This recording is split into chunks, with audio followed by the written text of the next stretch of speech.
একবার মাতা লক্ষ্মী তার ধন দৌলতের উপর অভিমান হয়ে গিয়েছিল। এই ব্যাপার নিয়ে মাতা লক্ষ্মী ও সরস্বতীর সঙ্গে কথা কাটাকাটি হয়। যখন এই ব্যাপারের কোনো সমস্যার সমাধান হলো না, তখন এই বিষয়টি নিয়ে মাতা লক্ষ্মী ও সরস্বতী ভগবান বিষ্ণুর কাছে যান, যেখানে মাতা গঙ্গাও আগে থেকেই উপস্থিত ছিলেন। ভগবান বিষ্ণু ধ্যানে লীন হয়েছিলেন।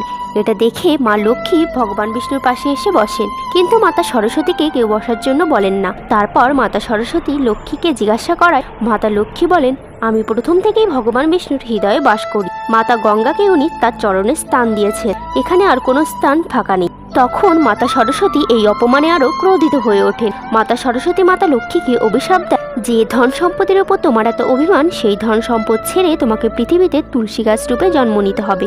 তখন মাতা গঙ্গা এই বিবাদের কারণবশত সরস্বতীকে অভিশাপ দেয়, তোমাকে নদী হয়ে পৃথিবীতে বইতে হবে। একথা শুনে মাতা সরস্বতীও ক্রোধিত হয়ে গঙ্গাকে অভিশাপ দেয়, পৃথিবীতে নদী পাপ